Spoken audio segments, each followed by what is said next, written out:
الله الرحمن الرحيم، والصلاة والسلام على أشرف المرسلين. مرحبا بكم تلاميذ الأعزاء في قناتكم SOS Math. اليوم راح نشوفوا درس الشكل المثلثي والشكل الأسي في الأعداد المركبة. بعد ما شفنا الملخص دوك راح ندير لكم كل عنوان بالتفصيل حتى تتمكنوا منهم جيدا. هنا في الشكل المثلثي والشكل الأسي واش عندنا؟ حنا نعرفوا باللي زد يساوي إكس زائد إي. هذا شكل جبري. عندنا الشكل المثلثي والشكل الأسي. هنا كل عدد مركب يكتب في شكله المثلثي من الشكل يساوي R في كوس تيتا زائد إي سينوس تيتا. هذا الشكل المثلثي. أما الشكل الجبري فزد يساوي R إكسبوننسيال إي تيتا. هنا واش قاعدين تشوفوا في الشكل الأسي والمثلثي رانا نخدموا بالR وبتيتا، حيث R هي طويلة العدد المركب زد وتيتا هي العمدة. يعني يكون يعطيكم عدد مركب ويقول لكم اكتبوه لي على الشكل الأسي ثم على الشكل المثلثي، راكم رايحين تستعملوا نفس الطويلة ونفس العمدة، راهم نفسهم. الطويلة تاع الشكل المثلثي هي الطويلة تاع الشكل الأسي، والعمدة تاع الشكل الأسي هي العمدة تاع الشكل المثلثي. الاختلاف الوحيد هو في الكتابة. إذا حتى نقدروا نكتبوا العدد المركب تاعنا على أحد الشكلين لازم نعرفوا الطويلة والعمدة. باش نعرفوا الطويلة والعمدة لازم نعرفوا الخواص تاعهم حتى لا نخطئ فيهم. درك نروح نشوفوا مع بعضنا الطويلة والعمدة كيفاش نحسبوها. هنا رايحين نبداو بالطويلة. عندنا واش قلنا؟ R تاعنا تساوي جذر إكس مربع زائد Y مربع، بحيث كيعطينا حنا هنا زد يساوي إكس زائد إي إيكغيك. الإكس هي هذه والإيكغيك هي هذه. نعطيكم مثال، كيعطينا زد يساوي 2 جذر 3 زائد 2 إي، يقول لنا احسب طويلة العدد زد. إذا قلنا طويلة العدد زد اللي هي R تساوي إكس مربع. الإكس تاعنا هذا هو الإكس والإيكغيك هو هذا. ما تديوش الإي، تديو اللي مضروب في الإي. بمعنى واش راح تجينا 2 جذر 3 الكل مربع زائد 2 مربع. واش رايحة تعطينا هنا؟ 2 جذر 3 مربع، بمعنى 2 مربع وجذر 3 مربع زائد 2 مربع. هنا نعطيها لكم بالتفصيل. بمعنى واش رايحة تعطينا هنا؟ 2 مربع هي 4 جذر 3 مربع، التربيع يروح مع الجذر راح يبقى لنا 3 زائد 2 مربع اللي هي 4. واش رايحة تعطينا؟ 4 في 3 يعني رايحة تعطينا 12 زائد 4 رايحة تعطينا جذر 16 اللي هو 4. إذا هذه هي طويلة العدد المركب هذا. دونك نشوفوا إكس تاعنا واش تساوي و إيكغيك تاعنا واش تساوي ونحسبوهم. كي نعطيكم مثال آخر، مثلا هنا راح يعطينا مثلا زد يساوي 5 ناقص 5 جذر 3 إي، يقول لنا احسب طويلة زد. رايحة تساوي لنا قلنا إكس مربع اللي هي 5 مربع زائد، انتبهوا هذا الناقص لا يهمنا، حنا تحت الجذر في الطاولة القانون يقول زائد، يعني هنا نقدروا نديو ناقص 5 مربع، مي كما رانا نخدموا بالتربيع لا يهم ايضا نديو المربع فقط، نديو العدد فقط من دون اشاره. زائد 3 مربع، هنا هكا التربيع، ونقدر نحي التربيع هنا ونوزعو، يعني تولي 5 مربع جذر 3 مربع. واش رايحه تعطينا؟ 5 مربع يعني 25 زائد 5 مربع 25 في جذر 3 مربع، جذر نروح مع التربيع تبقى لنا 3. واش رايحه تعطينا؟ 25 زائد 25 في 3 يعني 75 تساوي جذر 100 وتساوي 10. فوالا، هذا هو فيما يخص الطاولة. درك ننتقل إلى العمدة.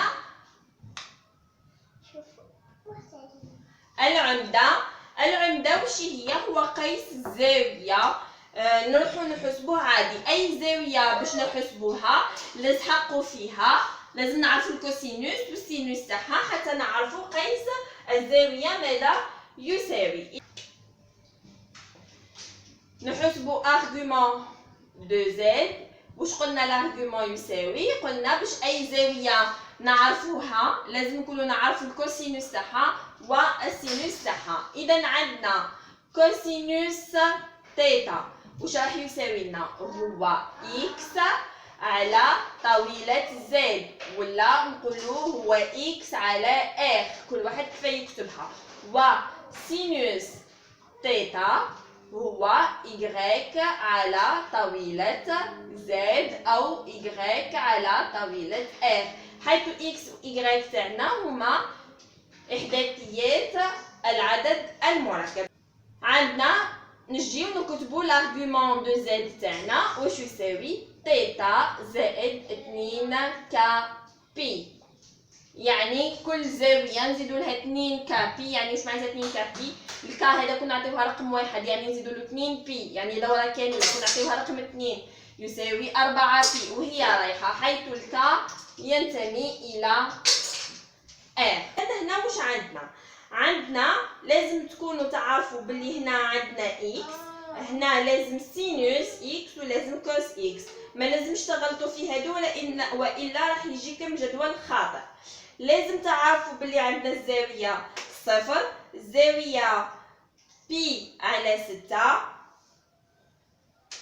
بي على 4، بي على 3 و بي على 2. هنا بالنسبه اللي يغلط فيهم لازم يكون يعرف باللي عندنا الزاويه صفر 30 45 60 و90 درجة، ويعرف باللي البي تاعنا هي 180، يروح يقسم فقط ورايحة تخرج له المقام تاعنا وش هو. إذا هنا كيفاش رايحين نبداو نديرو 0 1 2 3 4 ونرجعو من تحت 0 1 2 3 4.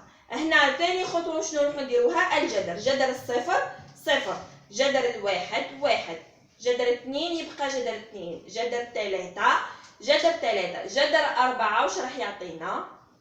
2. نفس الشيء جذر الصفر صفر، جذر الواحد واحد، جذر 2 راح يبقى لنا جذر 2، جذر 3 هو جذر 3 وجذر 4 هو 2.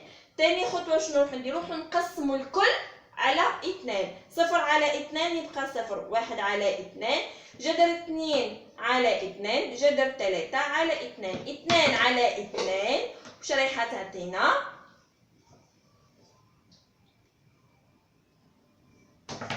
1. نفس الشيء 0 على 2 0، 1 على 2 1 على 2، جذر 2 على 2 2، وجذر 3 على 2 و2 على 2 رايحة تعطينا هي أيضا الواحد. فوالا، هذا هو الجدول تاعكم. حاجة الأخرى اللي لازم تمكنوا منها هي الدائرة المثلثية. هنا في الدائرة المثلثية واش عندنا؟ لازم تعرفوا بلي محور الفواصل يمثل كوس إكس، يعني منا كوس موجب ومنا ناقص كوس إكس. هنا سينوس إكس وهنا ناقص سينوس إكس. كامل نعرفوا بلي بي تمثل 180، يعني هنا الصفر وهنا 180 اللي هنا هي بي. هذا واش لازم تعرفوا. دونك هنا شوفوا هذه الجزء الدائرة المثلثية تاعنا راهي مقسمة على 4 أجزاء. الجزء الأول هو ألفا، كما قلت لكم هذا يمثل بي، يعني أنا كي ندي زاوية منا واش رايحة تجينا؟ هي بي ناقص الزاوية هذه ألفا، يعني واش راح تجينا؟ هي بي ناقص ألفا، باش نلقاو الزاوية هذه هي بي ناقص ألفا. هنا واش تاني عندنا؟ يعني هي جد سهلة، هذا البي وحنا نحتاجو، حنا ديما نبداو من الصفر، يعني ألفا هذه أي زاوية هي بي ناقص ألفا، هنا بي زائد ألفا وهنا ناقص ألفا بكل بساطة. يعني لازم برك تكونوا تعرفوا باللي محور الفواصل هو بي، يعني 180 درجة. هنا تنقصوا ألفا وهنا تزيدوا ألفا وهنا ناقص ألفا. هذا واش معناها؟ شوفوا كي نديو زاوية ألفا، زاوية ألفا هي الكوسينوس تاعها، شوفوا كي نجيو هنا الكوس ها هي ألفا، الكوس تاعها موجب والسينوس تاعها موجب. كي تكون زاوية هنا بي ناقص ألفا هي زاوية، شوفوا السينوس تاعها موجب والكوسينوس تاعها راهو سالب. نفس الشيء هنا كي نديو في الربع الثالث عندنا ناقص السينوس وناقص الكوسينوس، وهنا ناقص ألفا واش رايحة تجينا؟ الألفا الكوسينوس تاعها موجب والسينوس تاعها سالب. ما تنساوش بلي الكوسينوس هي دالة زوجية، يعني كوس ناقص إكس يساوي كوس إكس، والسينوس ناقص إكس هو ناقص سينوس إكس، يعني كوس دالة زوجية والسينوس دالة فردية. دركا كيفاش نجيو نعطيكم مثال كيفاش رايحين نديرو. مثلا حنا كي حسبنا كي عطانا زد أن تساوي 2 جذر 3 زائد 2 إي، هذا حسبنا الطاولة تاعو زد أن لقيناها تساوي 4. قلنا حنا باش نحسبو لارغومون لازمنا نعرفو بلي الكوس تاعنا، قلنا باش نلقاو لارغومون argument de z واش يساوي؟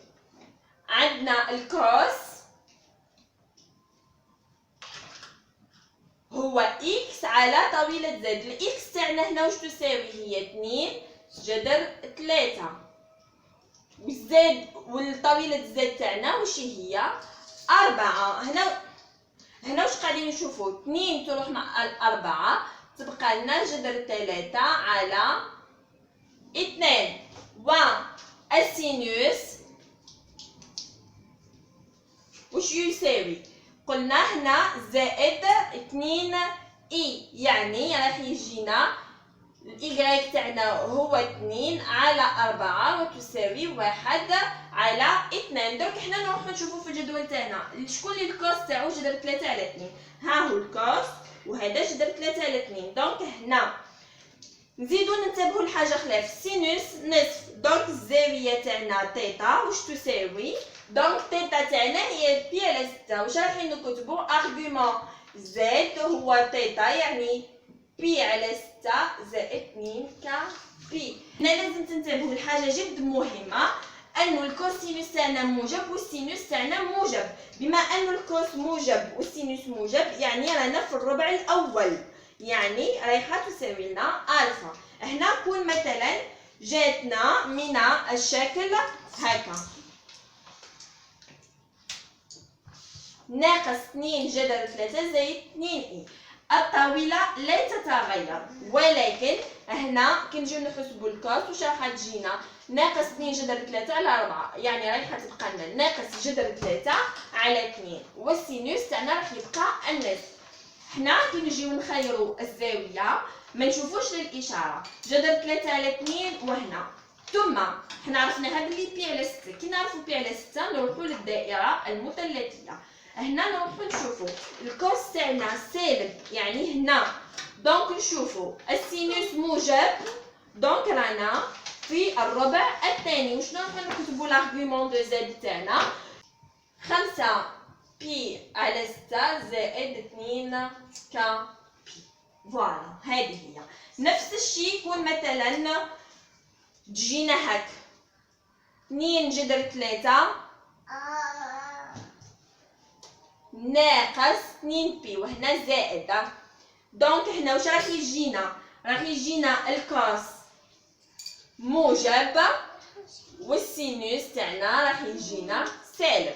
نجيو حنا على بالنا بلي بي على 6 ولكن كوس موجب وسينوس سالب، يعني رانا في الربع الثالث، بمعنى انه تيتا تاعنا تيتا رايحه تساوي لنا ناقص بي على 6. دونك واش نجيو نكتبو ارغومون دو زد يساوي ناقص بي على 6 زائد 2 ك بي. فوالا. في الحالة ما إذا يجيونا سالبين في 3 في زوج، في حالة ما إذا يكونوا سالبين في زوج يعني الكوس سالب والسينوس سالب، نجيو هنا الكوس سالب يعني هنا والسينوس سالب يعني رايحين نجيو في الزاوية هذه بي زائد ألفا، ونروحو نكتبو في اللي تيتا تاعنا تساوي بي زائد ألفا يعني زائد بي على 6 وتساوي نوحدو المقامات 6 بي زائد بي على 6 وتساوي 7 بي على 6. ومنه l'argument دو زد تاعنا راح يساوي لنا 7 بي على 6 زائد 2 ك بي. نورمالمون هنا راكم خلاص ما يزيد يكون عندكم حتى اشكال في ايجاد تيتا. بما انه عرفنا الطاوله وعرفنا العمده نروح نحسبوا الشكل الاسي والشكل الهندسي. نبقاو في نفس المثال. عطانا قلنا زد يساوي 2 جذر 3 زائد 2 اي. يقول لك اكتب زد على الشكل الأسي والمثلثي. قلنا أول حاجة نروح نديروها رايحين نحسبوا طويلة زد. طويلة زد لقيناها 4 والتيتا تاعنا واش لقيناها؟ والتيتا تاعنا لقيناها تساوي بي على 6. هنا في الشكل الأسي واش عندنا؟ قال لنا في القانون زد تكتب من الشكل ار اي تيتا، بمعنى زد تاعنا واش راح تكتب؟ الار تاعنا هي 4 في اكسبونونسيال اي تيتا تاعنا هي بي على 6 بكل سهولة. هنا في الشكل المثلثي عندنا زد تاعنا هي ار كوس تيتا زائد اي سينوس تيتا، بمعنى هنا واش راح تجينا زد تاعنا ار تاعنا اللي هي 4 في كوس بي على 6 زائد اي سينوس بي على 6. فوالا بكل سهولة تطبيق مباشر، يكفي انك تعرف تحسب الطاولة والعمدة. رايحين نشوفوا مع بعض خواص الطاولة والعمدة حتى نعرفوا نحسبوهم في جميع الحالات. يكون زد يساوي اكس زائد اي ايغريك وزد فتحة واكس فتحة زائد اي ايغريك فتحة، يعني عندنا عددين مركبين. رايحين نديروا العمليات. هنا نعرفوا باللي زد طويلته ار وعمدته تيتا، وزد فتحة طويلته ار فتحة وعمدته تيتا فتحة. هنا واش رايحين نديروا؟ كي نحسبوا زد في زد فتحة واش راح يعطينا؟ رايحة تجينا الطويلة في الطويلة والعمدة زائد العمدة. هنا كي تكون عندنا زد على زد فتحة رايحة تعطينا الطويلة هي ار على ار فتحة والعمدة هي تيتا ناقص تيتا فتحة. كي تكون عندنا زد أس ان واش رايحة تعطينا؟ هي ار أس ان زائد ان في تيتا، وهذا هو دستور معفر. يعني تكون عندنا زد أس ان، الطاولة تاعنا راح تبقى أس ان، ولكن العمدة تاعنا راح نضربوها في ان. نبقاو في نفس المثال، مثلا نعطيكم زد ان يساوي 2 جذر 3 زائد 2 اي، وزد 2 راح يكون لنا 5 ناقص 5 جذر 3 اي. الامثله اللي شفناهم في الاول، هنا كي حسبنا حنا طاولة زد ان لقيناها 4 كي حسبناهم في المثال الاول، وزد 2 لقينا الطاولة تاعها تساوي 10. بمعنى هنا كي يعطينا مثلا احسب طاولة 2 جذر 3 زائد 2 اي على 5 ناقص 5 جذر 3 اي، هذه الطاولة واش رايحين نديرو لها؟ تجيو هي طاولة زد ان على طاولة زد 2 بكل بساطة. يعني رايحة تعطينا 4 على 10 وتساوي 2 على 5. فوالا هذه هي الطاولة. نفس الشيء كون جات عندنا زد في زد فتحة، هنا مثلا يكون يعطينا زد أس 2 رايحين تجيو ديروا 4 أس 2 وتساوي 16. نفس الشيء نروحوا للعمدة. العمدة تاع زد ان تيتا ان لقيناها هي بي على 4، والعمدة تاع زد 2 كي تحسبوها راح تخرج لكم ناقص بي على 3. يعني هنا عادي جدا كي تجينا زد ان